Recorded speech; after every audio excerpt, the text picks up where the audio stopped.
lagi di video pembelajaran Tazkiyatun Nafs. Sekarang adalah bab tentang urgensi materi. Nah, yang akan saya bahas adalah urgensi materi Tazkiyatun Nafs. Tazkiyatun Nafs tentu tidak hanya sebatas pada persoalan batiniah belaka. Lebih jauh lagi, Tazkiyatun Nafs juga cara untuk menyucikan berbagai noda di berbagai anggota tubuh kita seperti tangan, kaki, mata, telinga, dan yang lainnya. Abu Hurairah radhiyallahu anhu berkata terkait hal tersebut, yang berbunyi, hati itu diibaratkan raja, sedangkan anggota tubuh itu ibarat pasukannya. Apabila baik rajanya, maka baik pula pasukannya. Apabila buruk rajanya, maka buruk pula pasukannya.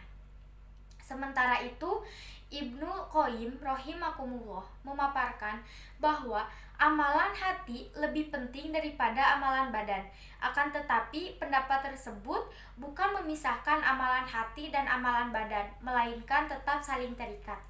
Amalan hati adalah pokok, sedangkan amalan badan adalah penyerta dan penyempurna.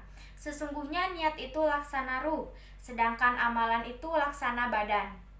Apabila ruh meninggalkan badan, maka ia akan mati. Maka mempelajari hukum-hukum hati lebih penting daripada mempelajari hukum-hukum badan. Nah, untuk lebih jelasnya silakan simak video berikut ini. Bila kita nampak raut wajah orang yang tenang cerah, maka ketenangan bukan pada wajahnya. Bila nampak orang melangkahkan kaki dengan tenang penuh wibawa, maka ketenangan bukan pada kakinya. Bila tampak ayunan tangannya tak tergesa-gesa, maka bahagia bukan pada tangannya. Di mana letak bahagia itu? Ala fil jasadi mutrah. Ketahuilah dalam jasad ada segumpal, ada sekepal, ada sesuap. Idza salahat salahal jasadu kulluh. Kalau yang segumpal itu baik, maka yang lain ikut menjadi baik. Wa idza fasadat fasadal jasadu kulluh. Kalau yang segumpal itu rusak, maka dia pun ikut menjadi rusak.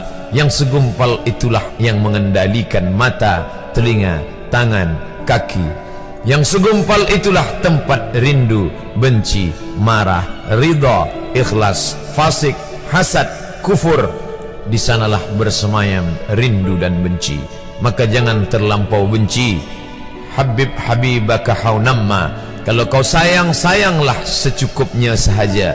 Karena boleh jadi hari ini kau sayang, besok berubah menjadi kebencian. Kalau kau benci, bencilah secukupnya sahaja. Boleh jadi esok pagi dia menjadi orang yang tersayang. Berapa banyak puan-puan berkata, siapa itu? Itulah orang yang dulu paling aku benci.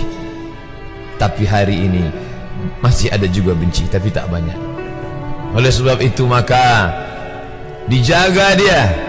Yauma la yanfa'u malun, hari itu tak ada guna harta, wala banun, tak ada guna anak, illa man atallah, kecuali orang yang datang menghadap Allah biqalbin salim, dengan hati yang salim.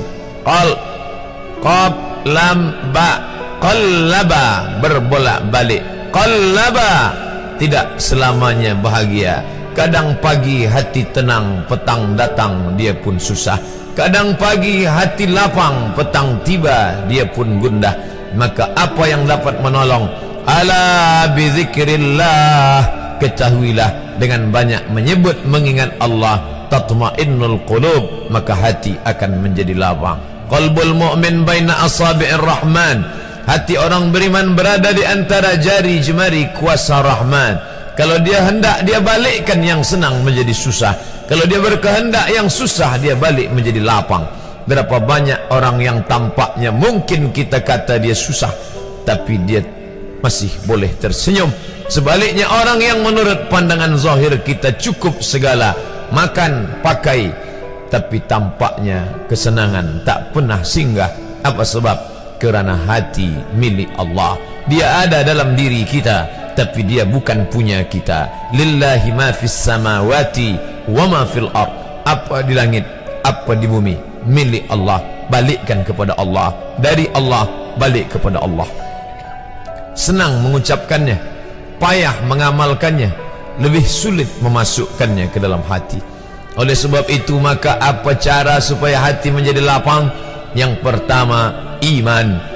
Mesti ada iman, percaya bahawa dia ada walaupun tak tampak oleh mata. Dulu ada seorang filosof, dia berkata bahawa aku percaya dia ada bila boleh tampak oleh mata, disentuh tangan, didengar telinga.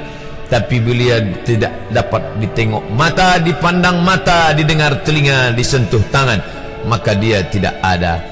Inilah orang-orang yang berfaham wujudiyah. Wujud ada, mikrofon ada, mimbar ada, orang ada, kerana aku boleh menatap dengan mata, mendengar suara dengan telinga, bersapa tangan dengan alat yang diciptakan Allah Subhanahu wa ta'ala. Tapi kita mengenal dia bukan kerana rupa. Bahkan bila kita pejam mata nampak berbagai macam rupa, itukah dia? Bukan.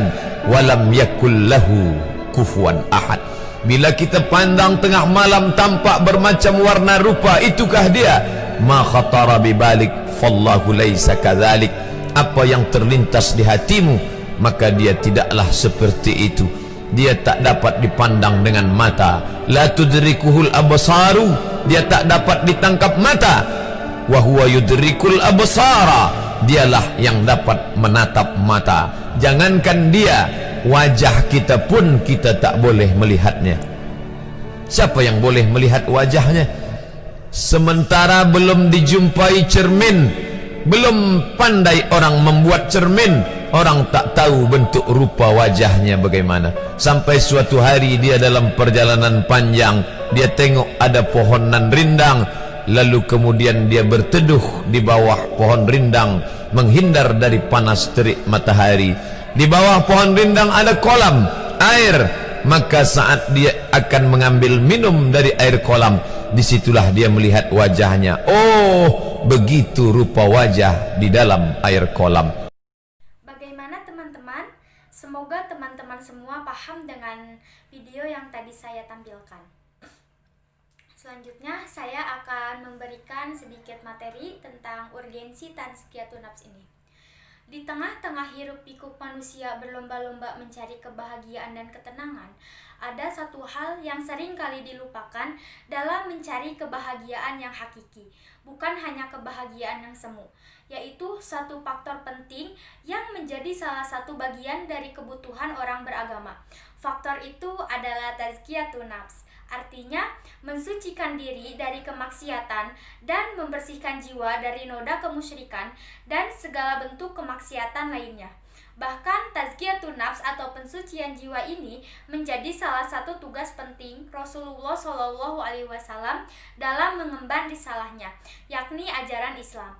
Sebagaimana difirmankan oleh Allah dalam Al-Quran surat Al-Jumu'ah ayat 2 yang artinya, Dialah yang mengutus kepada kaum yang buta huruf seorang rasul di antara mereka, yang membacakan ayat-ayatnya kepada mereka, mensucikan mereka, dan mengajarkan kepada mereka kitab dan hikmah atau sunnah, dan sesungguhnya mereka sebelumnya benar-benar dalam kesesatan yang nyata.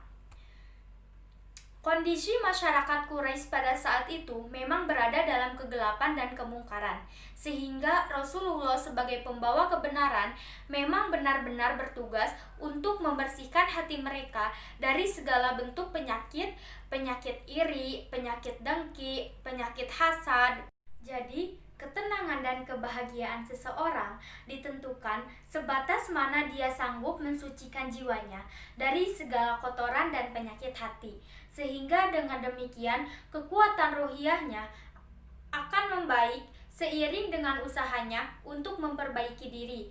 Maka seseorang ulama Mesir mengatakan, mustahil akan tercapai kebangkitan umat Islam ini dari kemerosotan dan kemunduran tanpa disertai kebersihan jiwa dan tingginya kualitas ruhiyah. Sesungguhnya yang pertama kali menjadi target dakwah kami yang nantinya akan menjadi penopang utama tegaknya dakwah ini adalah kesadaran ruhiyah yang baik dan hati yang hidup. Sesungguhnya obat dari penyakit umat ini adalah Satu, yaitu mengobati jiwa dan meluruskan akhlak masyarakat. Fokus dari Tazkiyatun Nafs ini adalah pembinaan hati agar selalu hidup dan merekah. Hati adalah bagian anggota tubuh yang sangat penting dan menentukan. Hati yang hidup akan menyinari perilaku seluruh hidup seorang manusia, dan sebaliknya hati yang mati akan menyebabkan pemiliknya tenggelam dalam keterlantaran, tersesat dalam belantara kerumunan orang-orang fasik. Sekian urgensi materi yang dapat saya jelaskan. Semoga teman-teman semua paham dan bisa mengamalkan Tazkiyatun Nafs ini. Sampai jumpa di video selanjutnya. Wallahul muwaffiq ila aqwamit thoriq. Wassalamualaikum warahmatullahi wabarakatuh.